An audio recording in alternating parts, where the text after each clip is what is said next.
TJ's Model Trains and day 12 of 25 Days of Christmas with TJ 2024. Yesterday we dove into some CSX and we took a look at my pair of SD70 Max, one of which was the one that I did some custom work on, one that I really think is a cool addition to my collection, and an engine that I really wanted for a long time but never seemed to be able to get because they didn't make it. So what you do when you can't get something, you make your own. So for today, we're going to dive back into my other modern railroad, hint hint for many of you, and the engines of today are going to be a pair, and they're consecutively numbered. Wasn't really planned that way, it's just kind of how I ended up getting them. And the one I've seen quite a bit, it's my favorite color, hint to some of y'all, and the other one that goes with it is a really good model, really good representation of where I'm from. And the reason why I got it was I liked it when I saw it the first time in real life. It ties into the collection, and it just is an interesting paint scheme. The two of them together are a little odd, but it works out, and I think they're pretty impressive. So let's go ahead and dive in to today's engine, and we'll see you tomorrow for day 13. So as I was saying, today's engines are a pair. They are consecutively numbered. That wasn't by design. As I said, it just kind of how it happened. The lead engine in today's lash up is one that I wanted for a really long time. We'll touch more base on that once we get it out of the tunnel. And the second engine is one that I've had for a while. It wasn't last year's 25 Days of Christmas, but this is actually a different engine, or different model of the same engine, but it's the same paint scheme, so I'm not going to do a whole video on that. But this lead one is one that I'd wanted for a long time. Finally got it. We'll go ahead and fire it up, get it out of the tunnel, and we'll talk more about it then.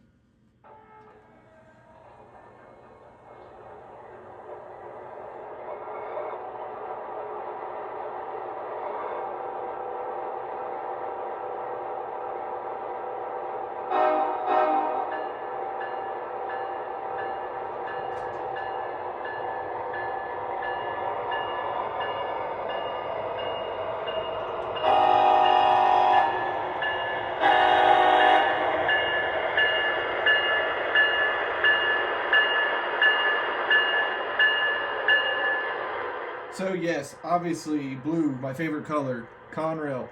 This is the MTH Premier Conrail ES44 in the Norfolk Southern Heritage series. This was a white whale for me. It took a long time to get it. I think it was about 3 years of actively looking for one, and I finally got it. And it was a pretty funny, odd set of circumstances in how I got it.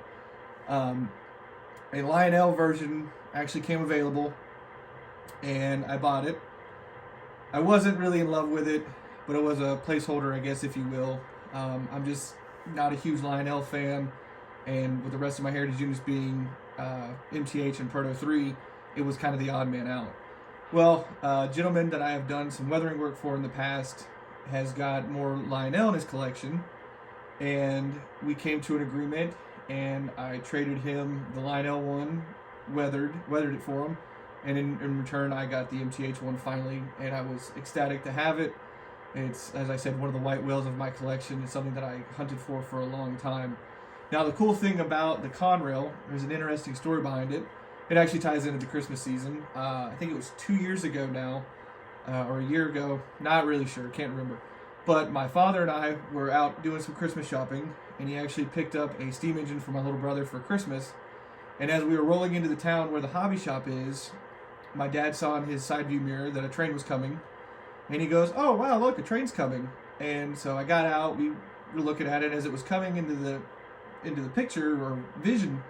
I was like, wait, that's an odd colored engine. Well, lo and behold, the Conrail ES44 came rolling through Thomasville, and I got a video of it, and I thought it was awesome. And that was actually the second time that I had seen it out in the main line, if you will. I obviously did see all of them at the Heritage event. But it was one of those ones where I'm like, man, I really want to have that one day. And shout out to my good friend up in Ohio who I've done some weathering for. That was an awesome trade. I really appreciate it, and really glad to finally have this one in the collection. So, and also you can see that I took this one, and it did come as a 3-rail engine. I was able to source some pilots, make some handrails for it, get some Cadies on it, and this one actually does have a aftermarket snowplow. I think it just makes it pop. It looks awesome, and you just can't beat the Conrail blue. So let's go ahead and kick the volume up on this thing and get it running around the layout.